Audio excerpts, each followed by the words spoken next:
Good afternoon, and a very warm welcome to all of you who have logged in today for what is setting out to be a very interesting session on a very current and a very dynamic topic that we are going to be covering today. Let me warmly welcome you all once again.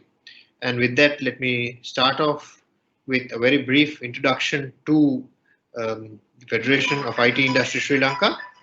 FITIS is uh, FITIS is the apex body of Sri Lanka that represents the ICT sector of Sri Lanka.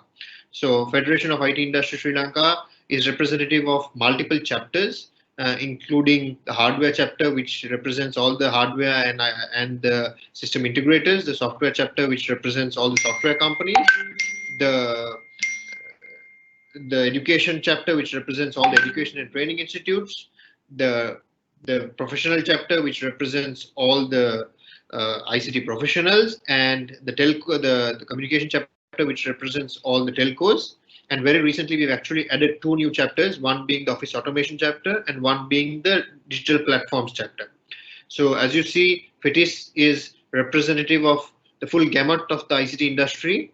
And in line with that, we have two core mandates that we are driven by. One being basically driving Sri Lanka towards a digital economy by way of digital transformation of all elements of our economy, including the private sector, the public sector, the other different SMEs, institutions, as well as the general public at large. So we would like to see an economy where digital is consumed and thereby creates a higher level of efficiency and productivity in our economy. Our second mandate is saying how we could establish Sri Lanka as a technology hub for the South Asian region. And in line with this, we would like to help develop companies that innovate and create technology products coming into Sri Lanka, setting up in Sri Lanka, as well as our own homegrown technology companies progressing towards global players. With that introduction, I would like to now warmly welcome our two speakers for today. We have Mr. Thye from IBM Smarter Business Process Business Unit Executive, APAC IBM. And we also have Mr. Prasad Kularatne, Director Services Innovation, N-Able Private Limited. I'm sure they have a wealth of information to share with us, and I'm really looking forward to their thoughts and their ideas on the subject matter of intelligent automation. I would just like to say a few words with regards to automation before we pass on the baton over to them to go into detail. Automation is somewhat a human reaction. Some would say that it is also to do with the genes that make us lazy as well as the genes that make us creative put together, which actually creates automation solutions. So automation has been happening from the Stone Ages, from people using levers to pull out water in the Stone Ages to today. In the 1970s, we moved from the Industrial Revolution, we moved into robots for the production lines. And today we've actually progressed further. And today even the computers, etc., that we use, frankly speaking, again, maybe it's got to do with the creativeness and the laziness in us, that we've even developed soft robots that actually carry out or mimic the tasks of a human being in front of a computer. So that's how automation has kind of progressed. I'm sure to go more into this and to go give us some good in-depth insights into this, our speakers today would be covering a lot of these subject areas and giving us a very good idea as to how we could use automation for our businesses. And I'm sure looking forward to seeing what they have to share with us. So with that said, I would like to pass on the screen to our keynote speaker today, Mr. Thye from IBM Smarter Process Business Unit Executive, APAC IBM. Thye, over to you. Thank you, Abbas. My name is Thye. I come from IBM, and many of you may have seen me before in Sri Lanka over the last few years, and I'm indeed privileged to be here sharing with you what we do in automation, and also maybe at the end of the session, we can have also some Q&A after my partner, which is N-Able, also share with you their point of view on Sri Lanka automation. Sure. So And without further ado, Thye, can I just disturb you for 1 minute? I think I missed out a very important element of thanking IBM as well as Reddington, our partners, for being with us, for joining hands with us to have this session today. So this is a little bit about what IBM is, in how IBM is involved in the automation space. And we also would like to quickly thank some of our other partners, the platform partner /Tech Labs, messaging partner Textware, media partner DailyFT, and supported by ACCA, CIMA, CSSL, ISACA. We also like to mention the corporate partners, Asiata Digital Lab, Just in Time Group, Lanka Bell, LK Domain, Luna Labs, Oral IT, Sarva, and Zillion.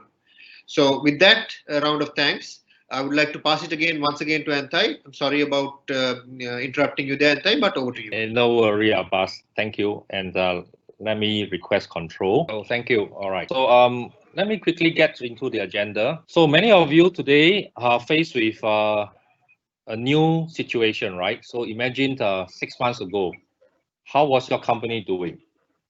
And today, 6 months later, what are we doing today, right? So you can see that indeed, one slide earlier, the new normal itself has actually created quite a fair bit of disruption. As you can see, the earlier slide, you will see that in this climate, a lot of companies are actually trying to further automate, and this is a good time to do so simply because you can see that customer demand is now very volatile because of all this new normal that you see today. You see that a lot of unemployment claims in some countries. You will see a lot of mortgage, requests for loan rescheduling. Sometimes you also see a lot of people running to, healthcare facilities or even supermarkets and so on and so forth. So the spikes of the demand and the supply that comes in are quite volatile in this climate. Many of you are also in industries that are, let's say, for example, manufacturing or maybe retail or even logistics, for example. You will find that in this new environment, getting help to your employees, managing your supply chain, and your employee per se, every citizen having to restructure their debts on payment, this again create a lot of stress on this new current climate. And many of you today may also be faced with employees having to work from home or work in the office or having to do both. And today you will find that even simple things that you used to do with paper cannot be done easily. And you need to have maybe review and approval done electronically, documents to be signed digitally, and so on and so forth. So these are the kind of operational challenges that we see today in our new normal. Next slide. With IBM, for the last 30 years, we have been helping our customers digitize and automate their work. These are in areas like, for example, helping people to turn hard copy paper into digital content, storing them securely, distributing them, automating the decisions making that you make, and routing all the approvals electronically so that you don't have to wait for people and you know exactly who is doing what, and so on and so forth. Over the last 10 years, you will see a lot of AI and machine learning capabilities come infused with actionable insight, allowing you to be able to understand past behavior, past actions on your content, your workflow, your rules, for example, and the way you store paper. And then increasingly, you find that over the last 2 to 3 years, a lot of human and people and robots work side by side in what we call augmenting the workforce, where digital labor, which is sometimes called digital technologies and even sometimes called RPA, combined with all your digital human capabilities side by side to get more work done with less time.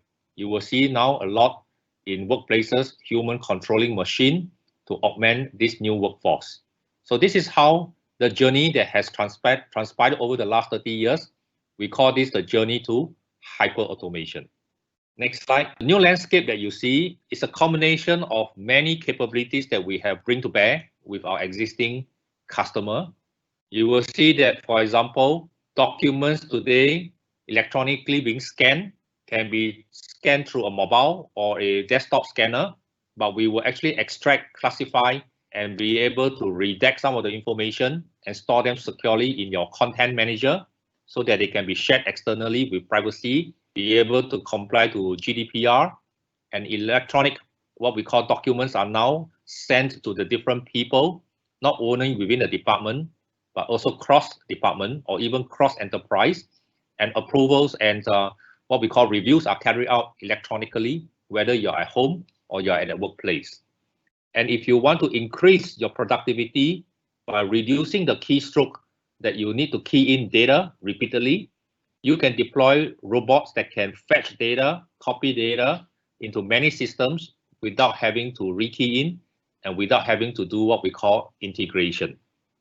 This allows people now to standardize their work with what we call KPI, be able to measure the performance of human and robots side by side, and be able to have more consistent, what we call service level and less errors end to end. So this is how the landscape of our customers may look like today. Some of our customers already got some form of automation, maybe in terms of content management, maybe in the form of business rules for decisioning. Maybe they have started RPA, but they probably don't have it end to end that you can quickly combine this capability, some of them low code, to achieve higher automation. We call this hyper automation in the context of what we do today. This choreography of what we call process engine, workflow engine, case management engine acts like a super glue that connects to your systems of record, your ESP through systems, your robots to delegate work to copy data, the approvals and ability to bring paper into the portal of your workers so that they don't have to carry paper, and to be able to digitally approve and sign without having to carry a pen and paper with you. Next slide. If you look at it from another view, think of your human and your digital worker, which are all these set of digital capabilities, including robots, working side by side across a set of applications that you no longer have to buy, rip, and replace, individual standalone application, but you can contribute or collaborate or what we call compose new application very quickly using a portal, using a workflow, using object models that are reusable. And underlying all these business applications that you build very quickly are fundamental automation capabilities like decision making, advanced capture, content management, workflow, and using software robot.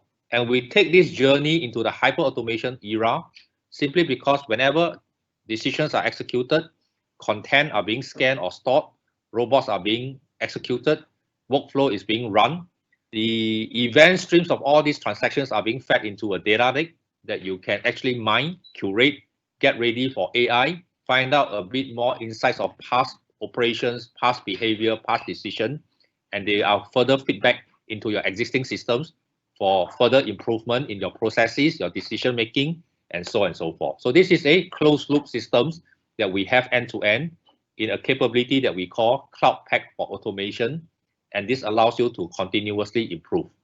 Next slide. We have a concept that we call digital labor, where normal human like me and you are augmented with such digital capability so that we are better able to perform our work much faster than ever before.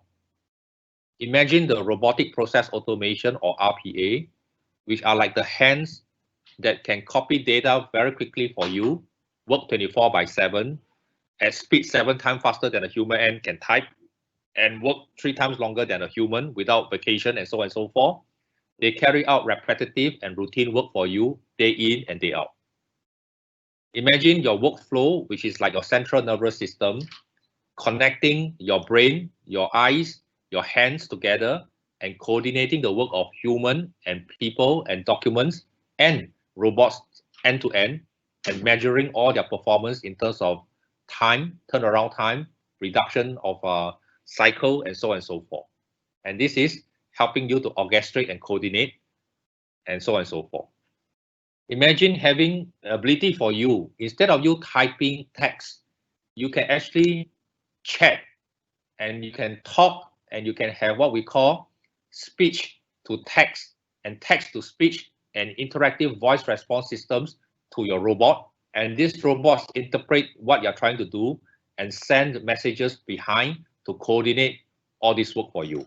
So with RPA and chatbots working side by side, a lot of time, instead of you typing, which you can also literally speak and then have this converted into text, and the RPA behind will fetch data, documents, systems for you, and be able to have a conversation for you without having to do a lot of integration. And imagine having a pair of bionic eyes. These X-ray eyes can actually scan JPEG, PDF, images, and extract those relevant text for you, classify them, store them securely, so that you have a content management system that can share this digital data electronically everywhere, including at home if you want to, or in the office, or outside of the organization, without you having to carry paper. And sometimes you want to have a pair of human decisioning that is better than a human. The human can make rules, but he can't remember many rules. The human cannot understand past transactions, which are what we call AI and inferencing, and you can make use of this kind of capability to help you make decisions. So all these capabilities, when you combine them individually or as bundles of this capability, you can potentially outrun your competitors out there that maybe use only a part of a small subset of this capability or none at all. So this is what we have bundled together in what we call Cloud Pack for Automation, a set of capabilities that can be standalone, yet you can combine and achieve what we call full digital labor. Next slide. Let me walk you through a demo that illustrates a few of these capabilities, and let's run this first demo. Hello, and welcome to the Easily Capture and Understand Your Documents Using AI demo. Do you need to extract data from text-based documents such as Microsoft Word, image files such as TIFF, PNG, or JPEG, or even mixed media such as PDF? If it is text, IBM Content Analyzer will extract it. OCR is used together with a new IBM design classification algorithm to classify, apply semantic normalization, and extract the data and format it in JSON for output, which can then be fed to downstream in different systems to gain more insights. Content Analyzer is AI data capture born on the cloud with easy business user configuration and simple embed options. For the first part of our demo, let's configure an ontology in IBM Business Automation Content Analyzer. Ontologies help us describe a document and its structure, and we build them using a no-code web-based tool. We first create a new document class, invoice. Now we add several titles that are commonly found in the invoice formats our company uses. Once that's done, we'll move on to classification, where we'll provide unique keywords found in invoice documents. Here you can see we've added a few of them on the upper right corner of the diagram. Finally, we'll move on to key labels for extracting the key value pairs. We add keys such as customer, order, subtotal, and more. We'll also make some of these fields mandatory, since they're crucial fields that are seen in most of our invoices. As you can see, training Content Analyzer to process new document formats uses accessible business analyst tooling that requires little training to get started.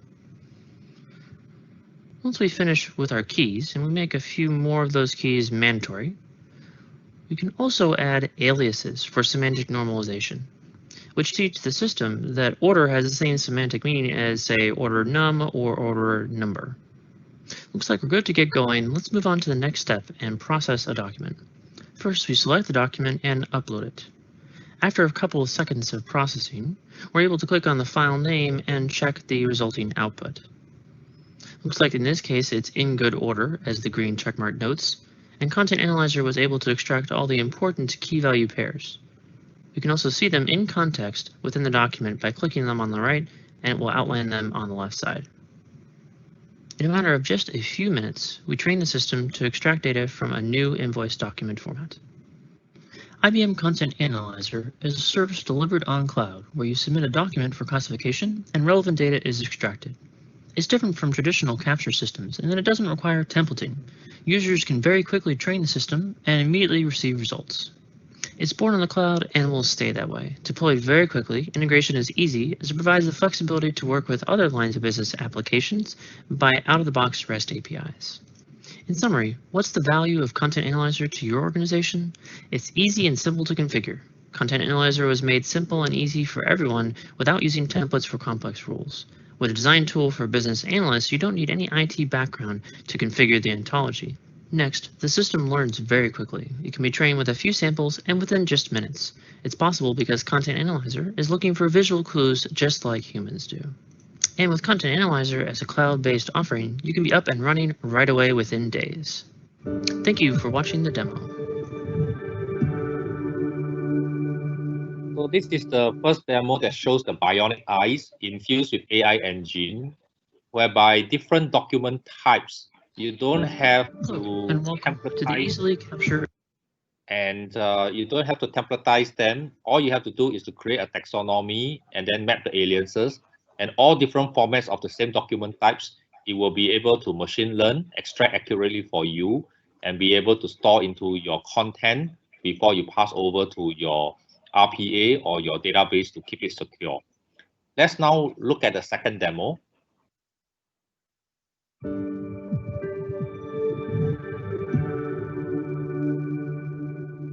Business acceleration is often determined by an information worker's ability to access the right content at the right time to make the right decision. And that's why IBM developed IBM Content Navigator. Content Navigator is essentially a desktop for an organization's workers to find information, organize information, and get work done. The bar across the top is a main banner, which can be customized, say to add a company name or image. And there's a lot you can do without programming. On the main banner, you can see the username, the hamburger for accessing advanced features, settings, and help.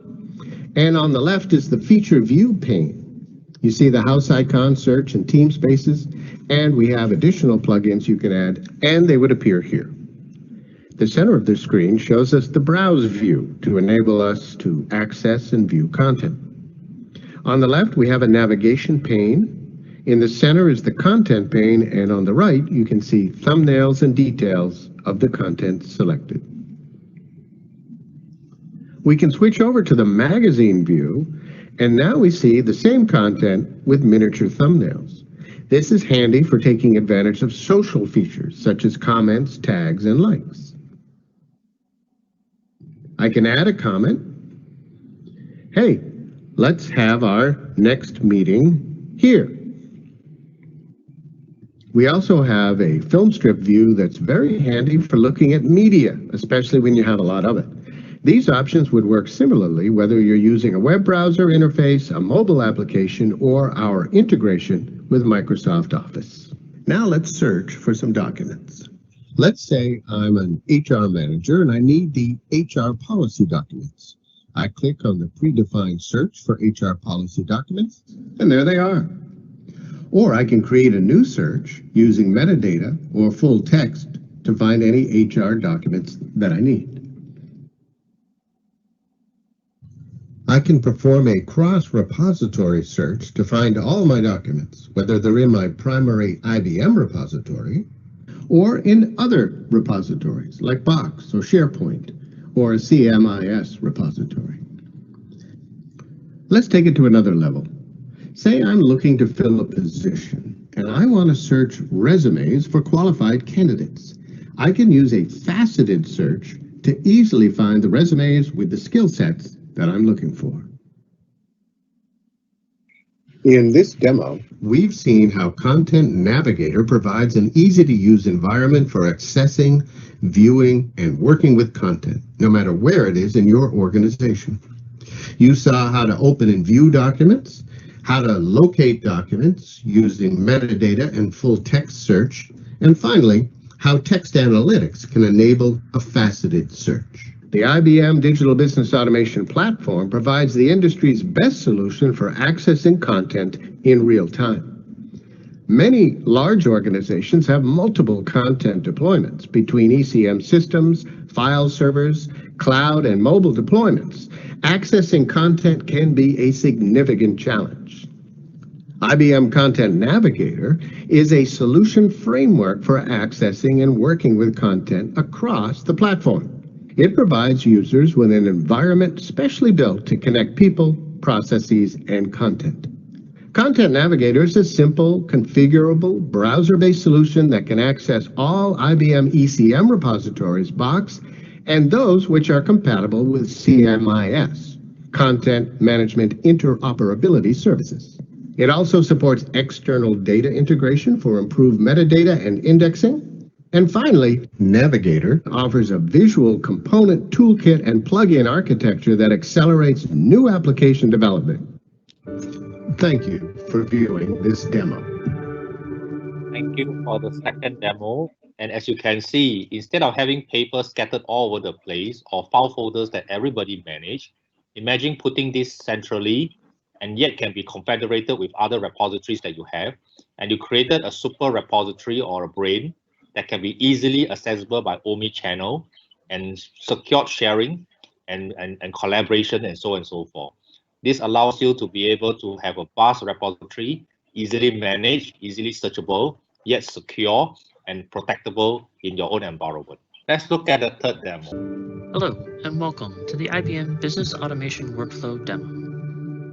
Digital companies are using software automation to improve their revenue per employee, as well as customer experience metrics.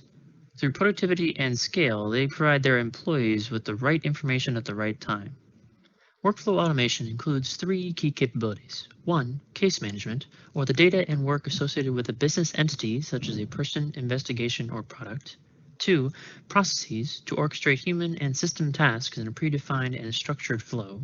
And 3. Content services, to store, manage, govern, and secure structured and unstructured content, such as documents. There are many ways to start a workflow, one of the key areas of software automation. A knowledge worker could start that workflow manually. Data capture could be used to extract information using AI techniques, and even web forms can be used internally and externally to submit and launch workflows. Once started, IBM provides a single end-to-end workflow platform including all capabilities required, from case and process to content and rule-based decisions. The first work automatically launched and required for this case is a document review. The case knowledge worker starts by reviewing their in-basket. Then they open the latest work item at the bottom. All relevant case data is shown for this work item, structured on the left and documents in the middle. Content management is integral to case workflows, and here we see the embedded content document editor that provides highlighting, collaboration, and even redaction directly in the workflow. Now let's investigate additional actions the case manager may choose to take. Looking at the list of tasks, we can see that some are required, some are even completed, and scrolling down to the bottom, others are optional or waiting. Let's start the identity validation task within this case. Once started, this kicks off a sub-process that is built into the business automation workflow solution for new account opening. It's now time to switch roles to the identity validation specialist, who works not from a list of cases, but rather work items pushed to them as seen here on the integrated work dashboard. We notice that the last task is for the particular case we just reviewed. Let's open up the process diagram to get a context on what has happened before and what this worker will need to accomplish.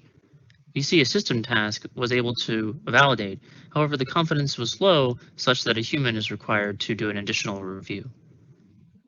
Let's close this diagram and actually do the work for this particular subprocess. The worker launches this particular task to claim it to their inbox, and a form is presented for the information that they need, including the confidence interval, which was only about 50%.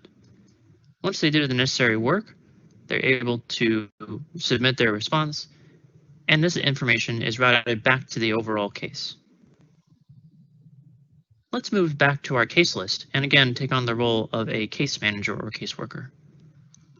Referring back to the original case, we'll open it up to see if anything has been changed or updated. The structured information is on the left and the tasks are in the middle. Reviewing the tasks, we can see that indeed identity validation has been completed. This may launch additional tasks in the case or may update data.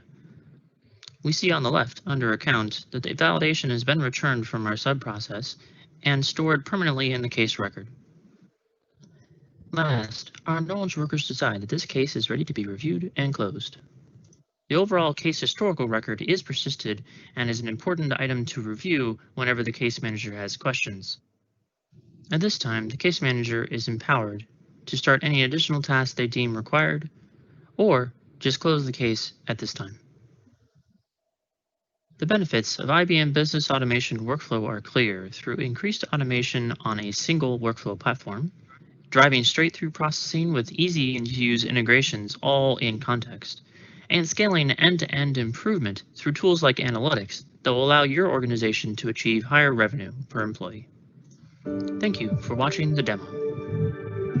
So this Hello, is the and welcome workflow, to the overview which is of like IBM Robotics.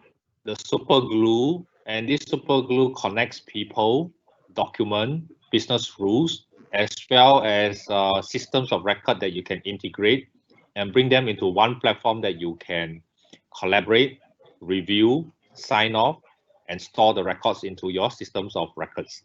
And this is where we can achieve what we call KPI and SLA management of who is doing what, when was it done, how was it done, and how well can we further improve it.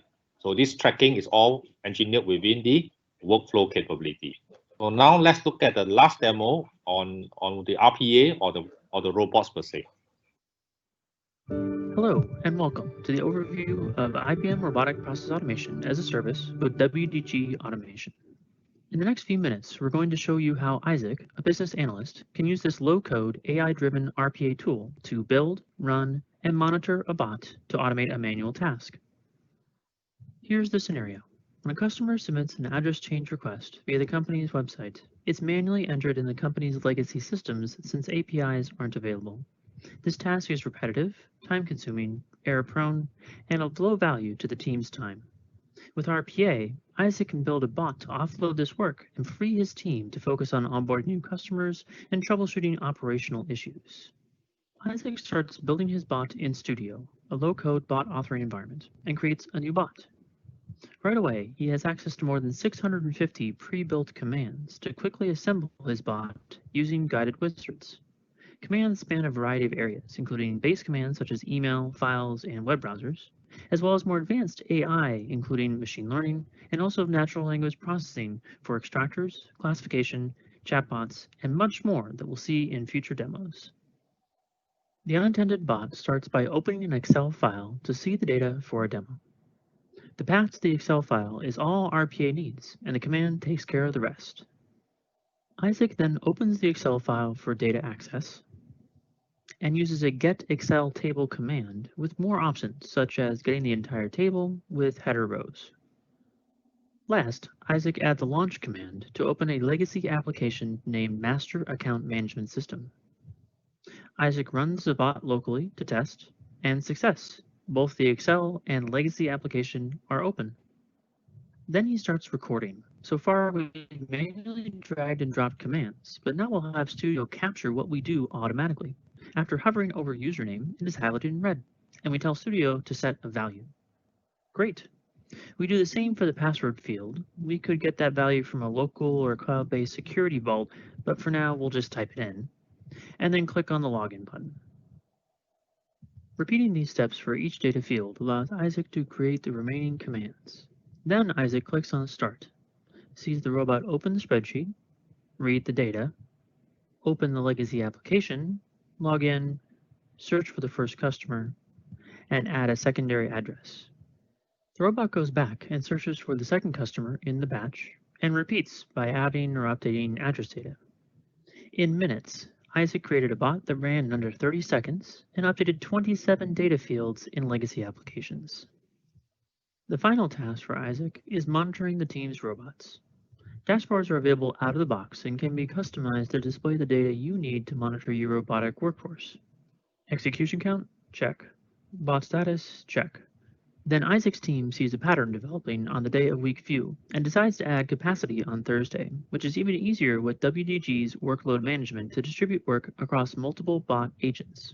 And workload management in WDG can even run multiple bots on the same virtual host, reducing the hardware, virtual machine, and operating system costs. In summary, Isaac built, ran, and monitored an unattended bot to automate the input of customer information into legacy systems to leave more time for high-value customer interactions. Isaac's bot saves employee time, reduces human error, speeds access to up-to-date customer information, and reduces total cost of ownership. IBM RPA is part of an AI-driven automation platform, enabling you to seamlessly integrate RPA with other automation capabilities, AI, and machine learning. Thanks for watching the demo. Click here to see more IBM automation demos, and to learn more about IBM Robotic Process Automation as a Service with WDG Automation, click the link in the description below. Okay, next slide. So what you saw just now was a repetitive bot that you can do every day, in, day out, 24/7. And during this period of time, for example, we have more than 150 customers that have been using our technology for RPA, especially those period of time where large-scale operations, especially help desks, are being hampered simply because people cannot go back to the office to work. So we have companies like, for example, this particular international company based in China, for example, where they have actually chatbots and people talking to chatbots and then getting work done for help desk instructions and so on and so forth. And they built this robot in very short period of time, and they can take the workload of a lot of people not able to go to the office to get help of their desktop and be able to have the robots to perform all these actions for them. And this is for large groups of people where you are looking at across offices across many provinces and so on and so forth. So this is more than 50,000 employees that is able to make use of such bots in very short time and done during the days of COVID. Next slide. We have many customers around the world, almost 8,000 of these customers around the world, where they have benefited greatly from automation. Forrester did a study in 2019 for a typical bank, and this is a retail bank that they kind of written a long report. And the summary of their findings in this bank that uses automation, close to about 675% ROI, 20.8 million MPV, and less than 6 months of payback in across maybe 3, 4, 5 areas in typically their loan, their employee onboarding, their sales and marketing, and so on and so forth. Next slide. You can see from the voice of this customer, which uses workflow, some of the loan processes were taking days. Now 80% of the loan can be straight through, done in seconds. Example, for 80% of those customers that do not need manual steps today, they can actually automate them, and close to about 200,000 of hours of loan processing saved each year. Let me give you some perspective as well. In many of my banks that I see in COVID situation, where government give a lot of loans to restructure and reschedule loans, and these relief packages have to be processed, and a lot of customers that have repayment today, they are logging into their website in certain countries to be able to apply for the eligibility straight through without human. And then all the backlog of all these rescheduling and loan are automated with such low-code technologies, engineered with their systems of record and with their core systems very quickly. And all this is riding upon the hyper automation that we talk about, which can be a combination of both robots, mobile capture of their income statement or their documents, and then the integrated, not through integration, but using robots to go into their systems of record to do the rescheduling and the restructuring of their loan, and then sending a notice back to them on email in maybe a day or two. So this is a type of speed in terms of hyper automation that we are engineering in this period of the new norm. Next slide. Let me walk you through 2 customers that has done automation for a long period of time. And let me run this video to share with you the experience of one of the large banks here in ASEAN. Local bank UOB has partnered the Autism Resource Center over the last 2 years and hired workers who are autistic. The bank has only words of praise for these employees, which it says are meticulous, committed and punctual. This report by Chan Luo. Some 30% of UOB's 50-strong team at ScanHub is autistic. ScanHub digitalizes documents for easy retrieval. Employees check, scan and archive customer documents such as credit card applications. It's repetitive work that also needs to be accurate, something they are good at. In the beginning, we took a little longer time to train them, but after training, when we timed their work and all that, compared to even an average worker, they're actually 30 to 40% more productive. Their abilities was really, really well suited for this work. UOB developed structured tasks with clear illustrated job aids for the employees. A job coach from the Autism Resource Center is on site daily to help them. And stalls are also helped by the center to educate other employees. This is really not a pity me project. It meets of the national employment landscape. Manpower is tighter, and there's a need to. I won't get doing the work. I already found some rapport with my managers and my co-workers, and they usually are very friendly and are easy to get along with. It's been 2 years since UOB started the initiative, and it says the move has also benefited managers. The managers need to work with them to understand that motivation, give clearer instructions, give clearer schedules, right?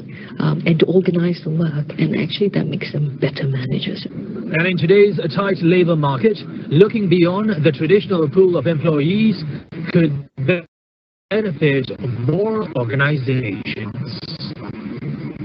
Sorry for the latency and the lag in the video. But generally you get an idea of how banks like UOB, for example, able to take advantage of our loan processing and ability to automate with great skill and economies. Perhaps I will run to the last video, which is an international bank, and they use a pair of bionic eyes to do trade finance. IBM is leading the way in cognitive computing. With a proven technology, we have helped many global organizations to understand all forms of data, interact with people, and reason at scale. The following story is about how our groundbreaking technology helps to solve their business challenges. HSBC's Global Trade and Receivables Finance Service presents businesses with an unrivaled experience in solving today's most missing documentary risks, while undertaking due diligence on credit and commercial checks, and continuous vetting for financial crime and money laundering. We support businesses that range from small firms through mid-market enterprises to large corporations across Asia, Europe, the Americas, and the MENA region. This means one thing: a massive volume of transactions to process. Every year, we process up to 100 million pages of unstructured trade documents, like bank schedules and bills of lading. As global financial regulations become increasingly tighter, our staff are spending a disproportionate amount of time checking and rechecking the same transactions. There has been a critical need to equip ourselves with the right tools that enable a much more sophisticated approach to processing and automation of traditional solutions by applying logic and context-sensitive analysis. It automatically classifies documents, finds the relevant data even across multiple unstructured documents, and extracts them to support auto-population. This leaves our staff free to do what they are able to do best, to ensure every transaction adheres. Human expertise and cognitive automation have the potential to change how we work in the coming days. And this is just the beginning of the cognitive journey. You too can begin a cognitive business journey with IBM. Learn more about how solutions like Watson and analytics can support cognitive workloads. And thank you. Next slide, please. So with automation, I think there are 3 things you can take away. Companies that employ automation with AI are likely to expect successes with growing revenue, increasing profitability, and ability to impact better on the customer experience. These are what you can typically expect out of any automation capability. And this is quite synonymous with the IBM, what we call intelligent automation study that we conducted early part of our Q1 in 2020. Next slide. In summary, automation with AI, workflow allows you to orchestrate between people, document, and system, including RPA. Rules allow you to do things like decisioning, especially important when you do things like eligibility, upsell, cross-sell. Bionic eyes help you to capture from multi-OP channel, including fax, machine, mobile, and turn digital, what we call paper, into digital text. Content allows you to store your information at enterprise level for easier search, for better compression if you need to save time and cost on storage, and to be able to share content internally and externally. RPA is the robots that can help you work 24/7 and copy data very quickly without integration. And all this is infused with what we call AI in terms of automation insight, helping you inference and to be able to draw upon a data lake, your collective experience in the past, and helping you to do better in the near future. So with that, I think I have come to the end of my first session, and now I'm ready to hand over to Prasad from N-Able to walk you through their automation experience and implementation. Over to you, Prasad. This discussion is mainly about our experience with IBM. We have been a partner with IBM for almost a decade now as N-Able. Share some of the experience that we had in terms of delivering these as solutions to realize value in the Sri Lankan market. So we are a system integration and a consulting company, founded by 13 members about a decade ago. Our main objective was to help companies in Sri Lanka basically to make IT as a strategic asset, to drive IT as a strategic asset. Because during that time we found out that there's a huge amount of investments made on IT by many of the large organizations that we were working with, where the returns were not as expected. There's huge amounts of investments going out, but not the returns. So we got together to form this company, and now we have started off with a automation practice. What we found was when you want to do automation in your organization, one of the key challenges that we saw was that these applications that you all have with which we have to actually do the automation. If you want to onboard a customer, you need to talk to your CRM. If you want to process a loan, you need to talk to your backend loan origination system. So you need to be able to talk to different systems, and these different systems in large conglomerates and the banks and telcos that we were working with for fairly legacy, because a core banking system in a bank, a billing system in a telco changes its lifetime in a decade or so. So essentially, at any given point in time, you mostly see systems that are fairly legacy. So there's a bridge that you have to make in order to bring these legacy applications to be able to interact with the modern day automation technologies and techniques that are available. Especially this is required when you want to move yourself with the big buzzword that we are talking about these days, the digital transformation. You cannot actually increase the experience of the customer without being able to have a proper integration strategy in place. So we built a practice called agility, and then agility was the practice around helping the legacy applications which are of different ages in organizations, large organizations that we were serving, to be able to expose themselves, expose their capabilities, the fund transfer capability of a core banking system or a customer onboarding capability of a telco CRM, to be able to expose them as very simple APIs for the modern day applications to talk to. That was actually the basis on which we built the agility practice. And then agility practice helped us to be able to talk to these systems of record, as Thye mentioned in the previous talk, to be able to talk to them and use the capabilities and essentially do the automation that is required. Our main industries that we want to focus were on telco and banking, because if you look into the automation, it is critical that you need to have the domain understanding in terms of delivering a proper automation outcome, expected automation outcome to these customers. So essentially in terms of bringing intelligence into automation. So as I said, we started off with integration. We then built some automation solutions which are straight through using some form of decision automation, which we will talk about later. And then we started getting into what Thye mentioned as hyper automation. Hyper automation is a combination of automation technologies to deliver intelligent automation. So in the case of solutions that we've done and the experiences that we do started off with we have an integration centric legacy, and then we started off with automating decisions. For example, automating the decision of decomposing a breaking a telco, customer-facing product into technical products to be able to provision it properly. We need to have rules that defines how that break, how that decomposition has to happen. So those decisions has to be automated.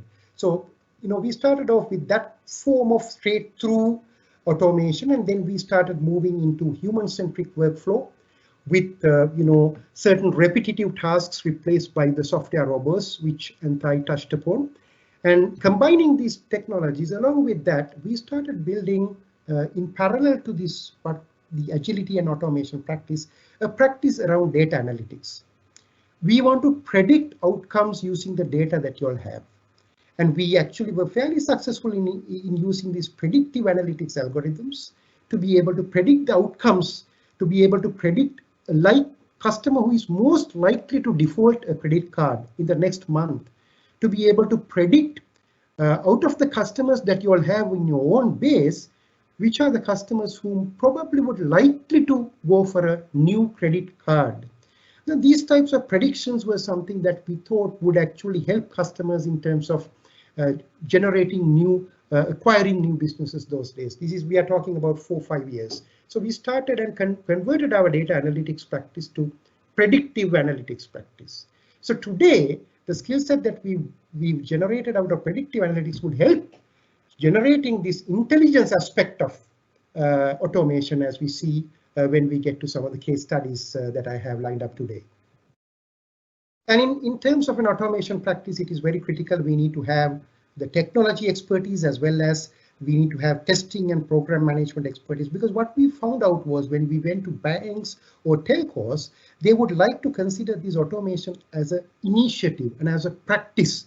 And these larger organizations have formulated what we call process excellence teams, process reengineering teams, whatever the name that you identify those teams to be. There's a specific set of individuals whom have been pulled out from different business units, or rather the departments, to be able to take the responsibility of defining the future strategy of these processes, business processes, right? So for you to be digital, it is not only sufficient for you to automate your front-end customer engagement part of it, the customer journey automation, but you need to be able to have your systems, the automations in place for your employees to be able to interact and do the work faster, right? So in that context, we wanted to ensure that when we build a practice, it is critical that we have these ingredients in place in terms of technology awareness and the technology skill set, but we have a proper program management strategy, a proper testing strategy, and also a strategy around consulting to be able to help driving your automation program into the future. So because of that, we thought that we need to combine a set of practices that were fairly mature in our organization by that time. As I said, the integration practice is cornerstone of any type of integration automation solution. Because you cannot do automation without being able to talk to back-end systems, right? You can't onboard a customer, or you can't give a customer type of experience that he would want. When you're throwing out a dashboard of your internet banking solution, you cannot do it without being able to concurrently talk to your core banking system, your credit card system, your pawning system, and any other system where the customer has the portfolio in, right? So you need to have an integration layer which is able to bridge these different types of applications which are differently aged to the modern day, customer journey development or customer engagement side of things when you're talking about customer-centric automation. So we brought in the integration practice. We brought in the domain expertise because we had two domain, two business units which were specializing in telco and banking. And we brought in analytics practice because we need to infuse intelligence into our automation, and we built and matured our automation practice. So the engagements that we've had so far, mostly those who are actually starting the automation strategy, go along with the customer to be able to build the automation strategy, bring in the capabilities as and when we mature ourselves along with the customer. So the next few slides, I would want to actually take up things around how an organization can start transforming yourself into the ultimate intelligent automation goal, driving generating huge amount of business value to you in terms of generating the customer experience that you intend to do, both by automating the customer side processes as well as your employee side processes. So essentially what we've seen in the industry is that we need to have a set of capabilities that we need to build initially within the organization in the initiate phase, do some pilots to see, how best, what are the best low-hanging fruits in terms of automating, and then deliver those automations if those low-hanging fruits can be reusable across multiple business processes that we would want to automate. So let's get into details of each of these sessions before getting into the the case studies. Then we wanted to scale that. Now we have identified low-hanging fruits. We have identified the common areas that we need to automate. For example, in a bank, the fund transfer process is reusable across multiple other business processes. It's a very interesting process that if you automate, this probably can become a reusable asset into future automations. Some of the things that many organizations do today is before onboarding a customer, or you offering a loan from a banking context, or even in a telco context, you do a credit check and an ID check. Now today, obviously, the ID check we don't have sufficient in Sri Lanka. We do not have sufficient APIs available to do a fairly decent ID check. But in terms of doing a credit check, Credit Information Bureau provides you with a interface. So if you can build an automation around bringing the data once customer consents to give way for a credit check to be done under his name, for you to be able to go to the Credit Information Bureau's website, bring the data, depending on the type of loan or type of liability that the customer is going to get engaged into with you, do the analysis based on the data that you capture and feed it in to the respective system. Now, this capability of integrating with CRIB, Credit Information Bureau, bringing the data in, breaking them into different types of analysis required for different types of automations is a reusable asset. So harvesting of reusable assets is what you do basically in your initiate phase. And then you get to scale. Scale is where you start getting end-to-end. You start talking about processes that you will allow you to automate end-to-end, where you probably can sort of see through the entire process, visualize the process, get a better experience. You started scaling, and then you started introducing your intelligence. Intelligence can be introduced in different ways. Thye in his presentation, showed you how modern day, computer vision type technologies and pattern recognition technologies can be used to identify specific fields that are of critical interest in processing an invoice, for example.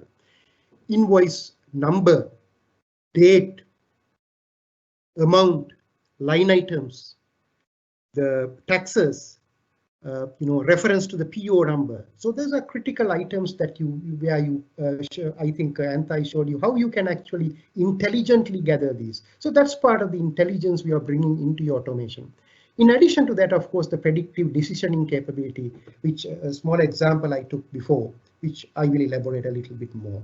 So let's get into the initiate phase. What are we going to do? What do you want to do in the initial phase to be able to successful in your automation journey?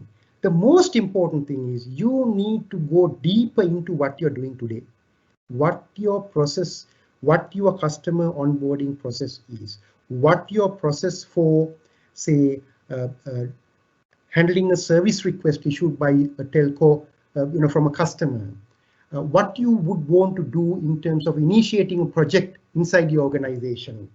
So essentially, go deeper into the way your process is doing, bringing the business unit that is executing the process, bringing their consumers, and go deeper because they know exactly this is where we really need improvements.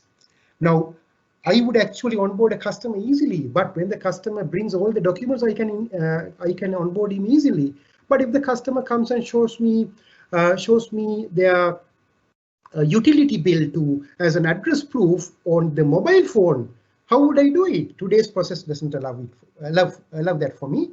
So these are types of exceptions, business exceptions, that your business units will start delivering to you, start relating to you when you go deeper into your as-is process. You start extracting the areas where you can improve, areas of exceptions that you can start addressing in your new to be, Then you do the to be. To be means what you envision this process to be in order to be able to adapt to different types of demands from your internal stakeholders if you're doing a back office process, or your external customers. Do it collaboratively.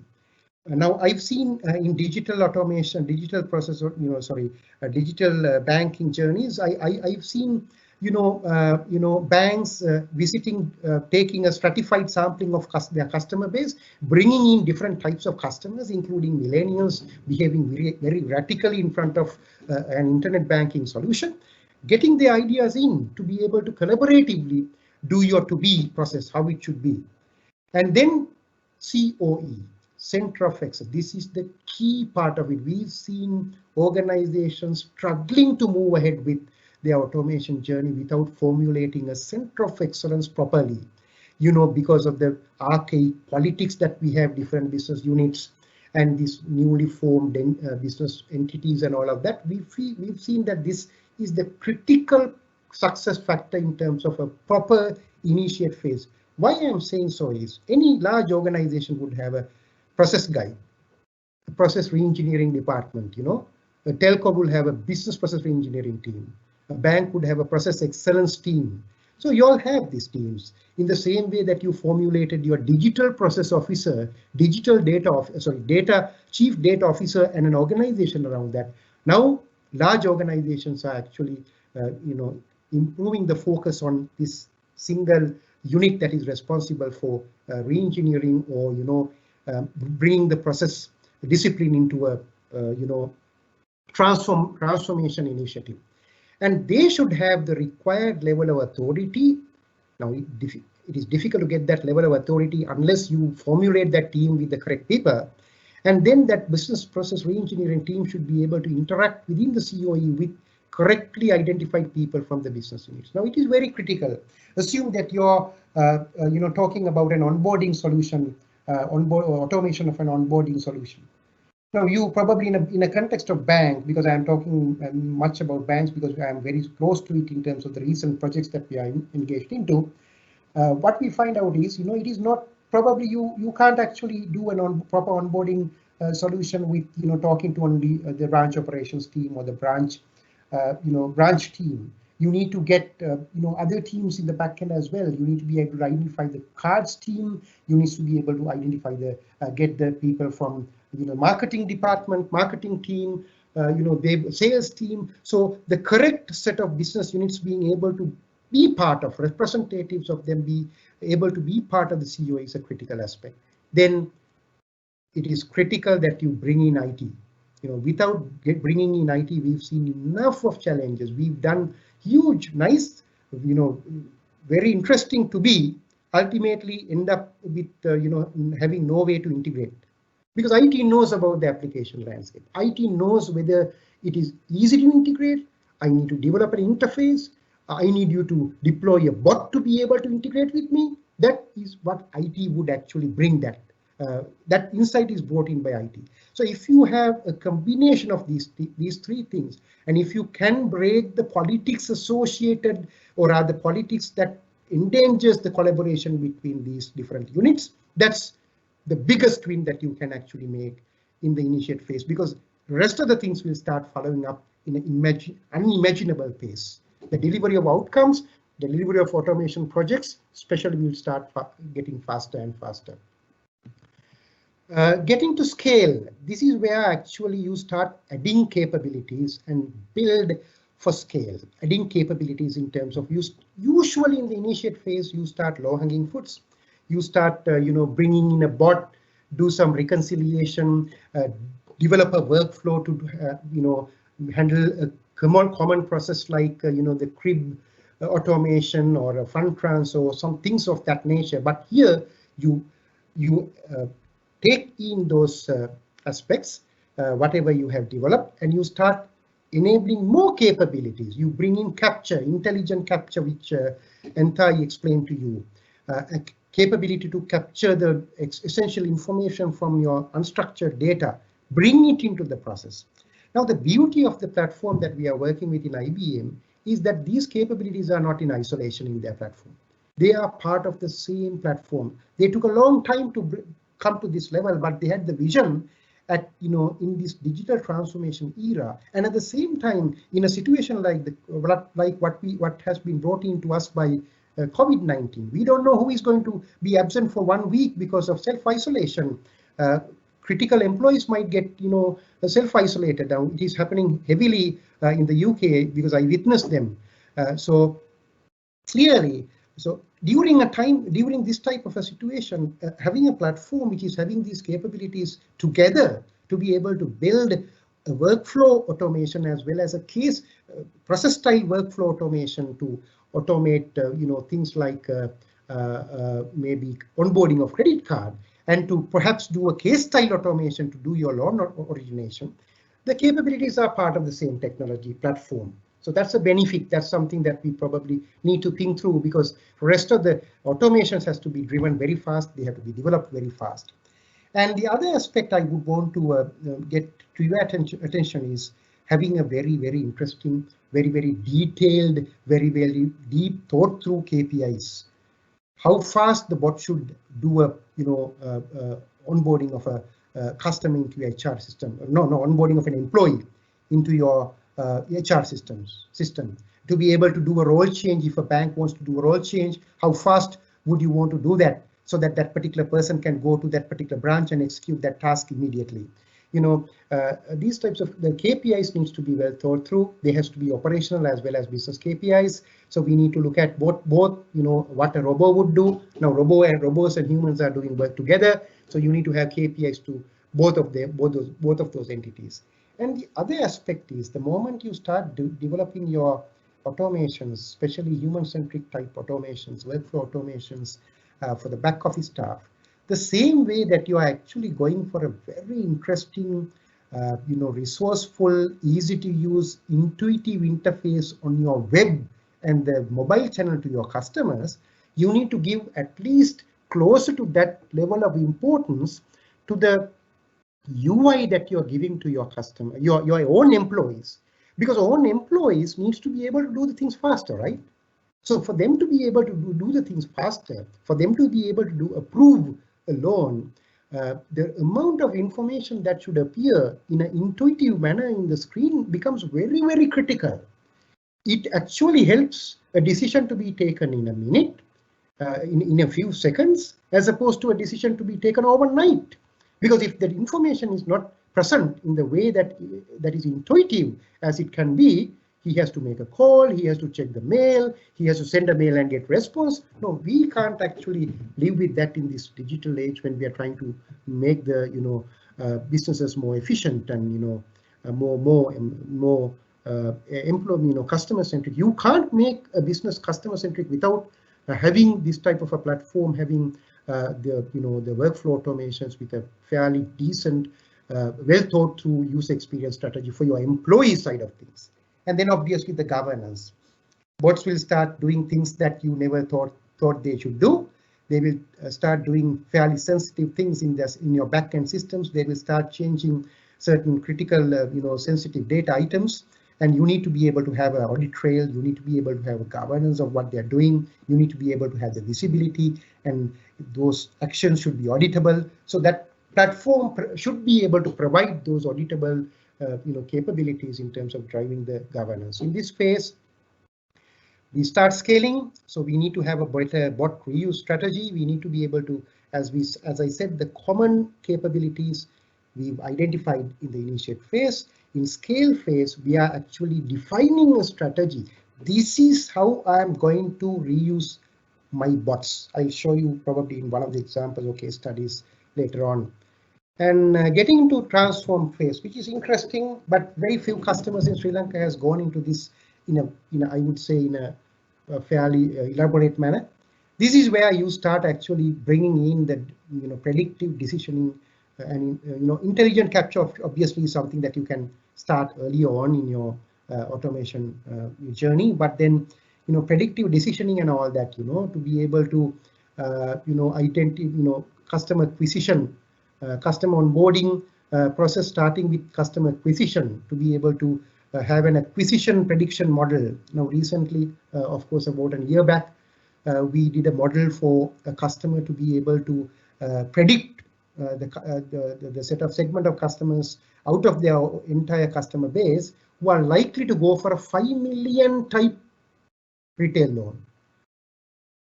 The predictive decisioning. Now, when that predictive decisioning gives rise to a decision, you use that decision to be able to take your process flow forward, to be able to send the send a list of customers to call to your call center to be able to ask whether they would like to go for a loan or so. So that capability doesn't come overnight or in months. You need to have your data strategy in place. You need to have your data cleansed, be able to analyze them, and that's also another journey equal to the maturity that you need to achieve in processes. You need to have the data maturity in place for you to be able to drive something like that, because when we get into predictive analytics type projects, what we see is, of course, most of our engineers' time is spent on data engineering. They're trying to cleanse the data, remove, duplicate, all sorts of things. But so more mature your data strategy is, more likely that you can benefit from predictive decisions, bringing the decisioning capability predictively into your process. And then obviously there are other aspects that we need to look at. The business rules needs to be externalized, rules of defining how this product should be marketed, whom this product should be sold to, for example, needs to be externalized, and those rules should be able to be authored by business people. A product manager should be able to author the way his product should be, the campaign should be triggered, right? So at the same time, a business owner may need to be able to, or relationship manager may need to be able to author the rules that will define what type of charge a telco customer who is going to install a triple play system at the customer location. If there are certain charges that are unexpected, which ones, what type of rules should be run in order to determine, depending on the customer segment, which charges should I exempt that customer with, which charges should I charge that customer for, which charges should I impose on that customer. So those business rules need to be externalized in a manner that it can be authored by the business teams. These are experiences that we've actually had in our projects. So I'm coming to the last part of my talk. I'll take briefly 3 case studies to elaborate some of the things that the Sri Lankan customers have done, and probably some of the things that these platforms are enabling you to do. Now, this is actually again a customer with a very legacy HR system and a legacy environment in that respect. They want to do automation of user ID management. Now, this is this might look a little simple, but then this actually is a very very important automation that that particular customer wanted to do, because in that customer, it's a bank actually, they would want to do role changes. They would want to, there are customers who have to have a temporary role change to be able to do a particular function. In a bank, obviously, these roles are well defined. The authorities to applications are being well defined and well governed, right? So this particular customer wanted to they have this challenge of being able to change the roles very frequently. Sometimes you want to go for a critical meeting and you want a certain set of tasks to be tasks that are associated with one of your roles to be delegated to your junior staff member. Now this has become a very important and a critical capability when it comes to COVID-19 pandemic, where people don't come, right? They have to self-isolate. They probably can't. They don't have VPNs. We were not ready to provide VPNs to critical employees. They don't have an online presence to the bank's applications, so they have to delegate to people who are inside the bank who can access these applications, right? So this role change for a quick temporary capability to allow a customer to do, to allow an alternate employee, a junior employee or a senior employee for that matter, you probably do upward or downward delegation, right? So for you to be able to do that is a very critical capability. And when you do that, associated with that, there are a lot of other things that has to happen in the back end. So you have a set of applications to which you need to provide authorization. You need to change the authorization level for different applications. Sometimes when you do that role change, there are new applications you need to be able to have a profile in. So these types of capabilities customer needed to be completely automated. And then obviously from an HR standpoint, when there are appointments, when there are promotions, when there are separations, there are quick, when a customer separates, you need to be able to remove the access and have an auditable trail of what you have, where you have removed and all of that, right? So this is fairly standard in a banking and a compliance-driven industry. This is very stringent. So what we did was we actually combined IBM's workflow capability with the software robots. Here we used three hierarchies of robots actually, software robots or the bots. We had to have what we call master bots. Master bots are able to actually take up like creation of a particular role, level change, revoking of a particular role, and that type of sort of high-end activities they were taking up. And then when there is a level change, you need to know, okay, so when you do a level change, what are the things I need to do? I probably might have to talk to my creation bot to be able to create roles and permissions in these applications. And I need to do a change in these applications. So I probably have to do it myself. So these bots have to talk to each other, right? So they need to talk to each other and delegate some work, you do some work, and then you come to a next level. Okay, so how can I do that, creation of that role in system 1, 2, 3? Okay, now system 1 I can do it on my own, but system 2 is a little complicated. For me to do that, create that role, I need to be able to create, do a change in Active Directory credentials or Active Directory roles. So if you want to do it that way, it requires slightly granular capability. So we have child bots to be able to go and do those specific tasks to help a creation bot to do the task. So you see a lot of collaboration between the bots in this case to achieve what customer wanted to do. And obviously then there are other things, in the HR systems, when there are new customers, new appointments that are coming up, you need to have a scheduler bot to be able to go to the legacy system, because legacy system will not trigger upon a new appointment or a promotion or whatever, right? So you need to be able to listen to the changes and then probably be able to use the bots and achieve that. So this is one of the things that we did fairly recently. And this is another very complicated project that we did, where we build a complete telecom order handling, process automation, completely straight through, end-to-end straight through in a telco. Which obviously used this particular IBM's workflow platform, but the deeper capabilities of the platform. The interesting thing that I wanted to actually get at in this is, of course, this fairly complex. I don't want to get into the details of it, but then the use of the rules engine, to be able to help the customer the process flow to be driven in a manner the customer's need was. I have different types of products. I have triple play. I have products where our product managers are introducing different features day in and day out to be able to be competitive.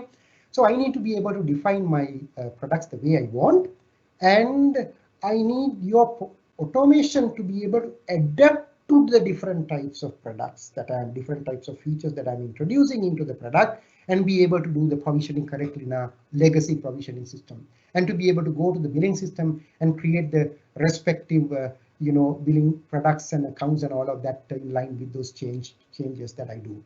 So they introduced an MDM system, a product MDM, and we introduced the rules of decision automation capability to be able to do a very important aspect in telecom order handling. What is that? So the important aspect that we wanted to do was, when a customer order is placed from CRM, it's a custom order, right? It's a very nicely customer-facing packaged triple play that CRM would ask us to provision, right? But your old legacy provisioning system doesn't know that colorful, shiny package, right? It only knows very technical commands to be able to be executed and all of that, right? So we need to break that big flashy customer facing customer order into fairly technical things that technical people would like, that sort of minute order. So we call it decomposition. So for us to do decomposition, because of these changing product types that they are introducing, attributes that they are introducing, it becomes so complicated if you do not automate that decision rules processing, right? So we introduce the rules capability. So this is actually an example of using a straight through processing flow along with a decision engine, decision automation capability, another automation example. Last one, this has not gone live yet. It was in pilot space, but still there are a lot of more things that the customer has to do. They marked it as digital leasing, right? This one, customer wanted to actually go for a leasing, wanted to have a sort of fairly innovative product. So to be able to do give a lease to a customer, a conditional lease offer to a customer in 10 minutes. Now you can't do that within the processes that you have today, right? So you can't. It's obviously not possible. You can't give a conditional approval.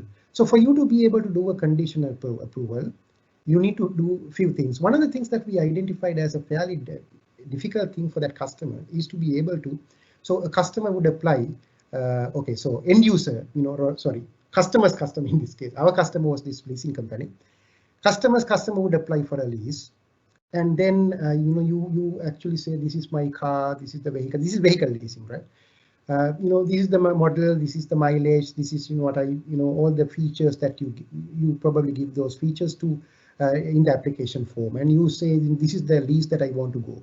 So the important thing that the leasing company has to do is to be able to do a valuation of this vehicle and to see what type of lease, what percentage of lease should I offer. That is very complicated. It takes time for them, and it actually is very cumbersome because there are a lot of factors that their valuation team members has to take into consideration. So what they wanted was they wanted us to build a valuation predictive analytics model for vehicle valuation. So we actually took this challenge up and we started looking into ways of doing that. There are lots of ways to get this.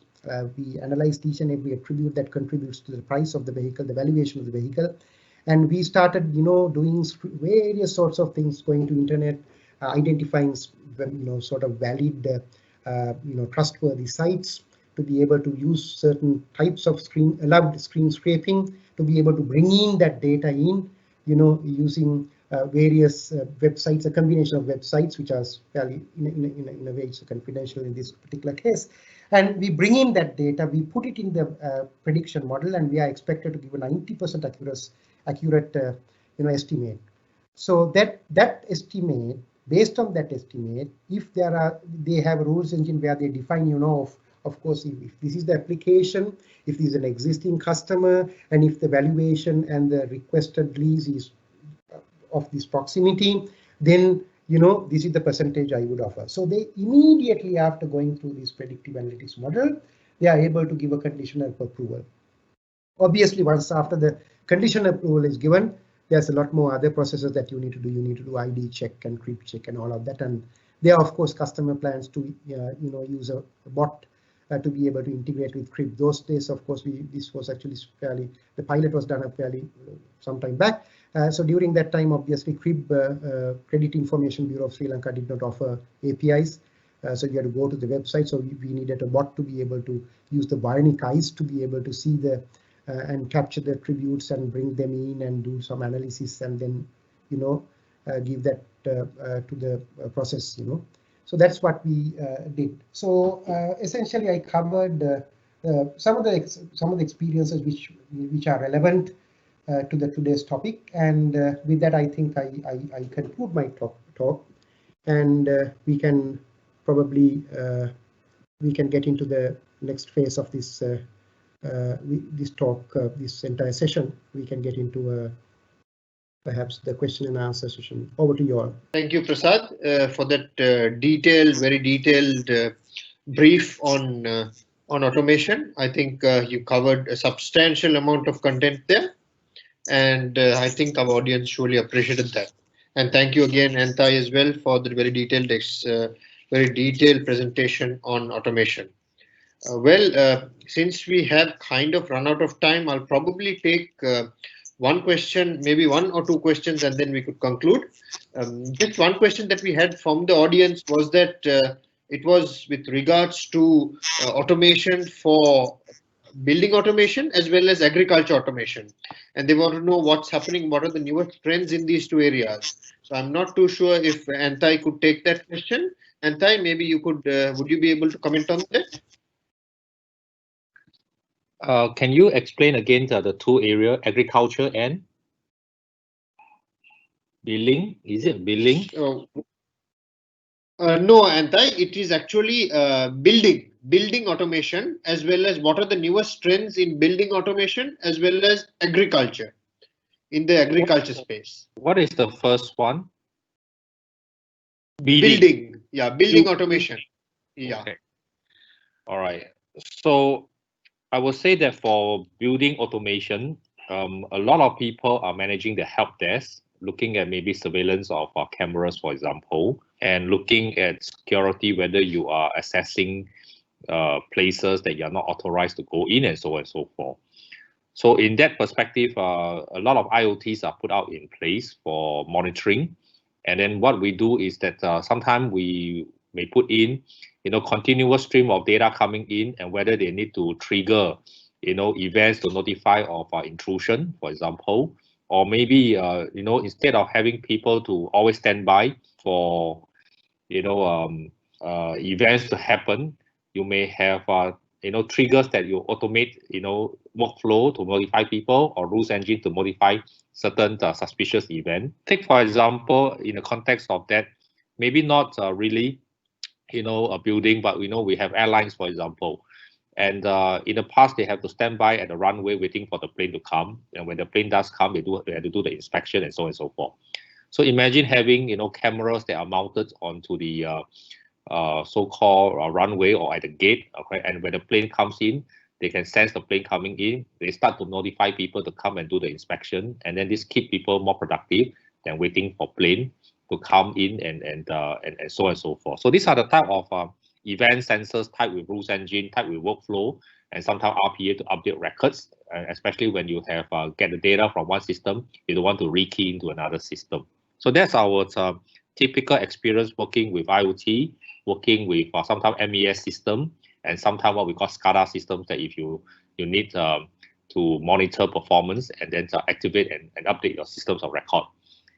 The other part of agriculture, I would say that we are not in the automation of flying drones, for example, to go and look at what is happening to large tracts of land and so on and so forth. But what we do is a lot of time, we have a lot of subsidy program, government programs, and they really have a lot of people having to kind of get entitlement, get grants, for example, and maybe get some logistic coordination for them. And when you deal with a lot of farmers and they have a lot of needy situation, who gets the grant, who gets the subsidy, who gets the discount to buy certain agriculture equipment or leasing and so on and so forth. Usually we do have online portal, we have document submission, and we do have rules for eligibility and entitlement. And last but not least, we also have a workflow for people to do check and review.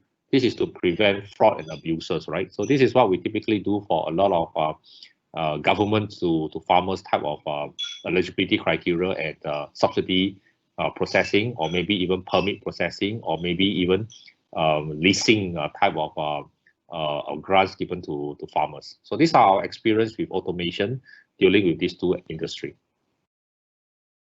Sure, thank you. Thank you, Thye. I have a question for Prasad. Prasad, what are the key core risks that you would definitely want to watch out for in an automation project?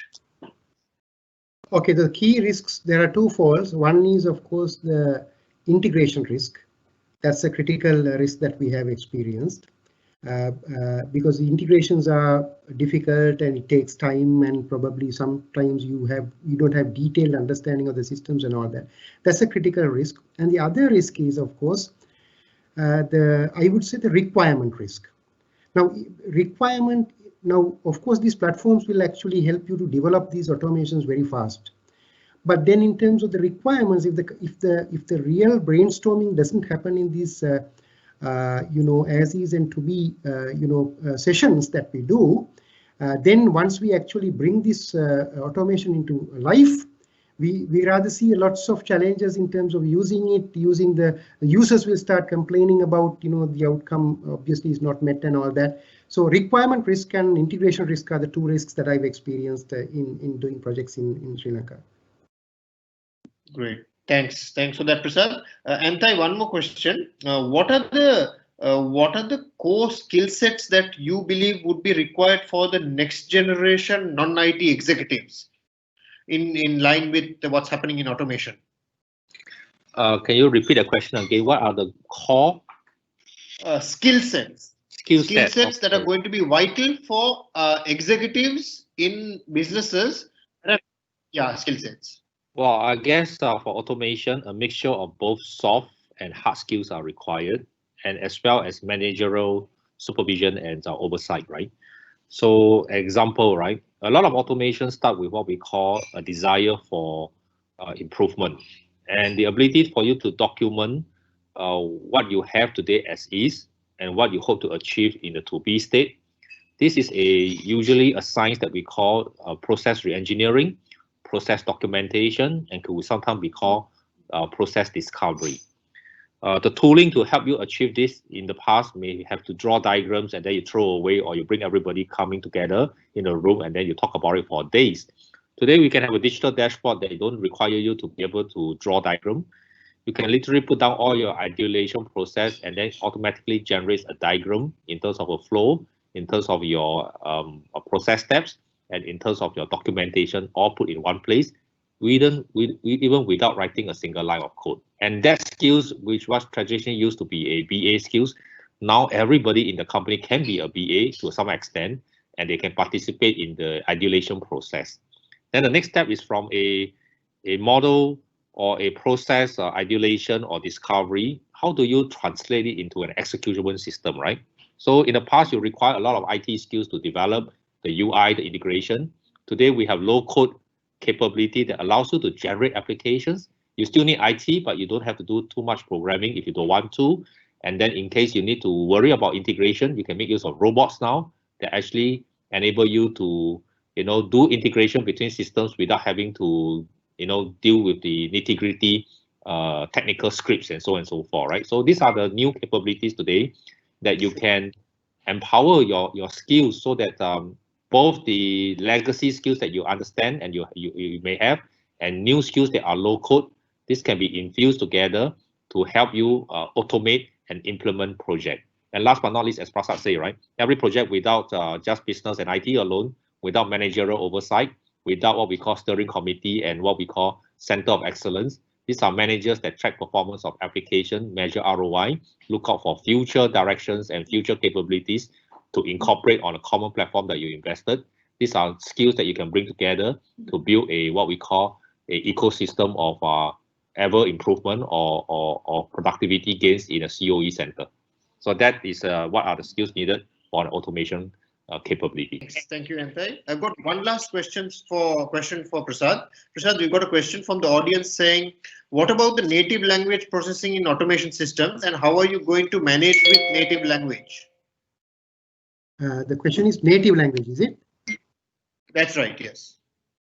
Okay, so the native language processing, there are a lot of R&D that has taken place in terms of identifying the native language, especially Sinhala, because I know I came from University of Moratuwa. Within the University of Moratuwa, there's a lot more capability and a lot of research that has gone through into bringing in the native language understanding in order to extraction, in order to bring it into the today's current extraction and identification platforms.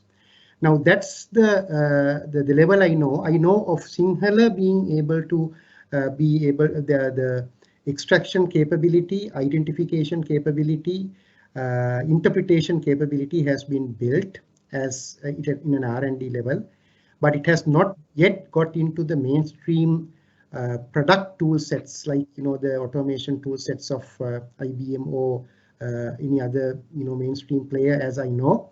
But probably it is going to happen into the future, whereby we are able to do those extraction and identification, getting the meaning of it as well. Sure. Thank you, Prasad, for that. I think, gentlemen, it's been a lovely session. Unfortunately, we are running out of time, so we would have to conclude this session. I would like to ask the audience to please feel free to write to us with your questions, and we will see how we could respond to as many as possible. And we will take it. As we come to the conclusion of today's session. I would like to once again thank our two speakers for today, and Thye and Prasad. It was lovely having you all on today's program, and thank you very much for your time and effort in sharing such valuable information with our audience. So thank you very much. I would also like to take this opportunity to thank our event partners, Reddington and IBM, our platform partners, /Tech Labs, our messaging partner, Textware, our print media partner, Daily FT. This event is also supported by ACCA, CIMA, CSSL, and ISACA. And last but not least, a big thank you to all our corporate partners at FITIS, Asiata Digital Lab, Just in Time Group, Lankabell.lk, LK Domain, Luna Labs, Orel IT, Sarva, and Zelion. So thank you very much to all of you as well who have logged in, and look forward to having you at future sessions that we conduct at FITIS. And I hope this program today has been of value to all of you. Thank you very much and have a great evening.